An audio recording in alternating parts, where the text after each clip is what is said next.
कहते कि तुम परिवार छोड़ दो, शंकर जी कभी नहीं कहते कि तुम घर छोड़ दो, शंकर जी ये भी नहीं कहते कि तुम बहुत घोर व्रत करो। शंकर जी तो कहते हैं कि खूब प्रेम से आराम से जो मिल जाए, समय समय पर जैसा जैसा मिल जाए।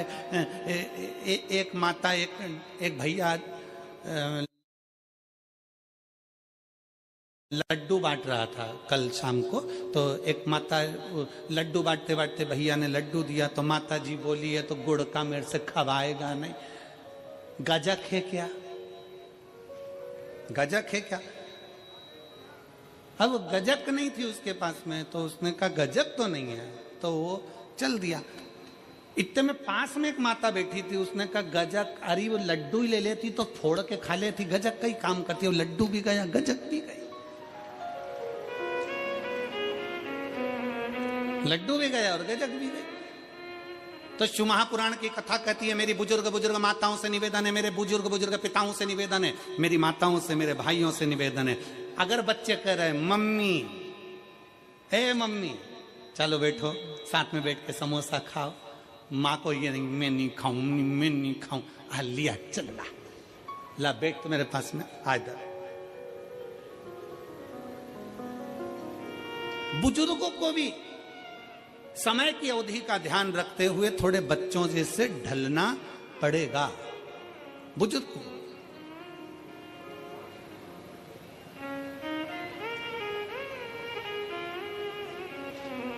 थोड़ा बच्चों जैसा ढलने का प्रयास करना। हम अपनी अकड़ में रह जाएंगे तो बच्चों के करीब नहीं पहुंच पाएंगे, बच्चों के नजदीक नहीं पहुंच पाएंगे। शिव कथा कह रही है, भगवान शंकर का चरित्र कह रहा है। शंकर भगवान तुम्हारे हाथ का लोटा देखकर, तुम्हारा हाथ देखकर, तुम्हारा स्वरूप देखकर, तुम्हारा पानी देखकर पहचान जाते हैं कि इसको जरूरत क्या है, किस चीज की जरूरत। शिव जान जाते हैं, शंकर पहचान जाते हैं। बस आप उसके दरवाजे तक जाएंगे, उसको भजेंगे, उसका स्मरण करेंगे और शिव जान जाएंगे। जो शंकर का हो गया, जो एक बार भगवान शंकर के मंदिर जाना प्रारंभ कर दिया, शिव की स्तुति करना प्रारंभ कर दिया, शिव महापुराण की कथा में जो रमने लगा, समझ लेना वो अकेला नहीं रहा है। उसके हर श्वास में 21,600 श्वास प्रतिदिन शरीर में से निकलती है। तो 21,600 श्वास में आप अकेले नहीं हो, 21,600 श्वास में मेरा महादेव तुम्हारे हृदय में धड़क रहा है।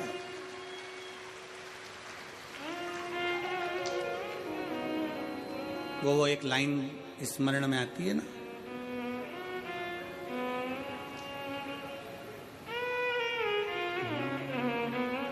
मजा आ रहा जीने में, जीने में महादेव धड़क रहा सीने में, मजा आ रहा जीने में, जीने में महादेव धड़क रहा सीने में। भगवान शंकर तुम्हारे श्वासों में 21,600 श्वास में निकल रहा, अंदर जा रहा, फिर निकल रहा, फिर अंदर जा। श्वास है तो शिव है, शिव है तो श्वास है।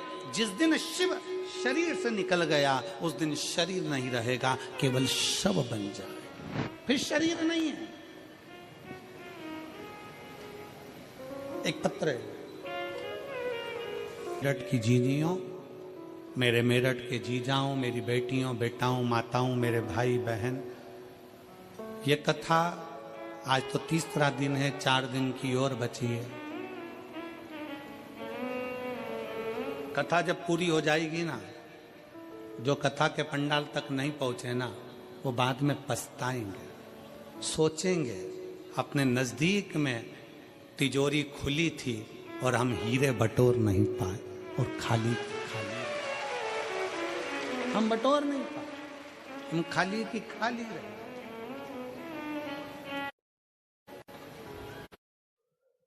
क्या करेंगे मंदिर जाकर?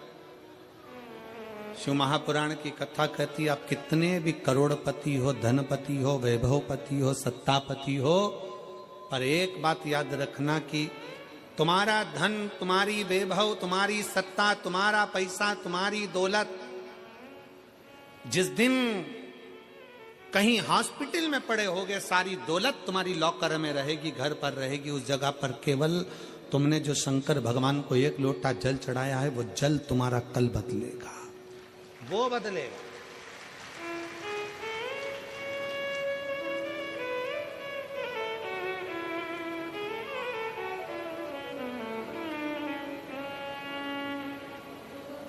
कई लोग कहते हैं, हम हमारे परिवार वालों को समझाते रहते हैं कि शंकर जी के मंदिर जाया करो। जेठानी से कहते हैं जल चढ़ाने जाया करो, सास से कहते हैं जल चढ़ाओ, सास कहती है बहू से जल चढ़ाओ, पति से कहती है जल चढ़ाओ। भाई, नायक और नालायक, इन दोनों में बड़ा अंतर है। कौन कौन? जम के बोलो जरा, जम के आवाज नहीं आई हमको।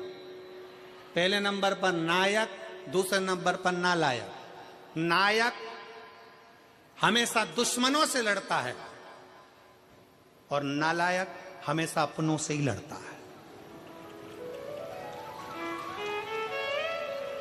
नायक हमेशा दुश्मनों से लड़ेगा और नालायक अपनों से लड़ेगा।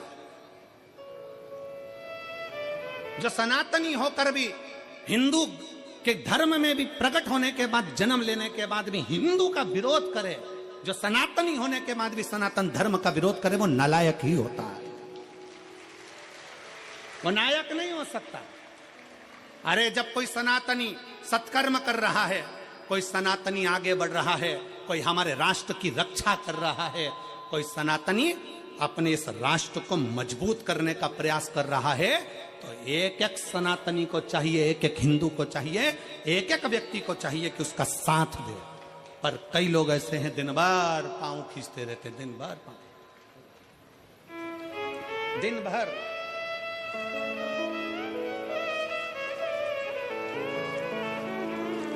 हमारे बीच में संत शिरोमणि पधारे, एक बार जोरदार ताली बजाकर में आगे बढ़े। और रोज प्रतिदिन हम और आप देखते रहते हैं, दिन प्रतिदिन रोज देखते हैं कि अपने ही अपने को पांव खींचने में लगे। हमारा सनातन धर्म में मजबूत करना है और जितना मजबूत कर सकते हैं उतना करिए।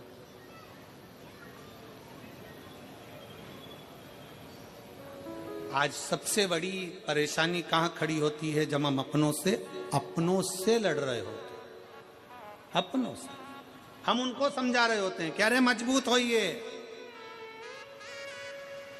पर जरा सा लोभ, जरा सा धन का लोभ, जरा सी सत्ता का लोभ, जरा सा वैभव का लोभ, जरा सा वोट का लोभ हमें हमारे सनातन धर्म से दूर कर देता है और दूसरे धर्म अच्छे लगते हैं और सनातन धर्म बेकार लगने लगता है। जरा सा लोभ व्यक्ति को अपना धर्म बुरा लगने लगता है और दूसरे धर्म श्रेष्ठ लगते।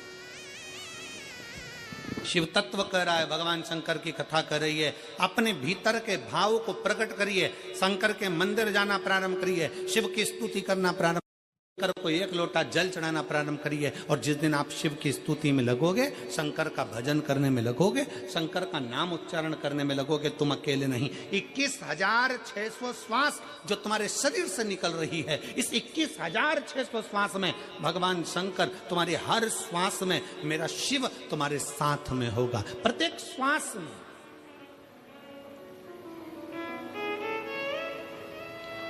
एक कितनी सुंदर कथा आती है शिव महापुराण में। एक पुजारी जी थे दक्षिण के, ब्राह्मण। उनकी एक बेटी थी जिसका नाम था जयंती। क्या नाम था उसका? जम के बोलो जरा, जयंती। हम बीच बीच में आप लोगों से इसलिए बुलवाते हैं क्योंकि आपको स्मरण में रहे, क्योंकि हम जब छोटे थे तब हमारे स्कूल में हमें खड़ा करते थे और सबको बुलवाते थे, 2 एकम 2, सब बोले 2 एकम 2, फिर 2 दूनी 4, सब 2 दूनी 4। क्यों बुलवाते? तो हमने एक बार टीचर से पूछा, सर ऐसे बुलवाने से क्या होता? तो कि याद हो जाता, और हमें उम्मीद है तुम भी ऐसे ही पढ़े हो। अरे बोलो तो जम के, ठीक है ना? तो ये याद होना चाहिए। एक पुजारी जी थे, दक्षिण के, ब्राह्मण परिवार था, बड़ा सुंदर परिवार, बड़े आनंद में रहते, शंकर की आराधना में लगे रहते। उनकी एक बेटी थी जिसका नाम जयंती था।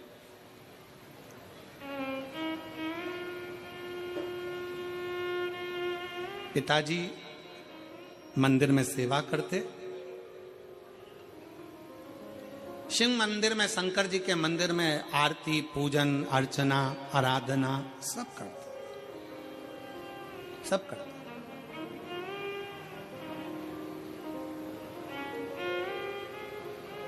अब बेटी जयंती छोटी अपने पिता को देखती और पिता का थोड़ा सहयोग करती, थोड़ा सहयोग।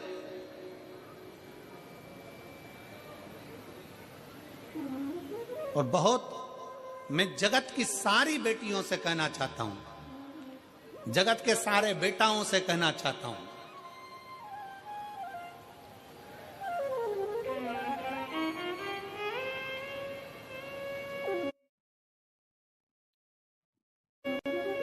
कि मां जैसा प्यार और पिता जैसा सम्मान, लाड़ दुनिया में कोई नहीं दे सकता जो मां और बाप दे सकते।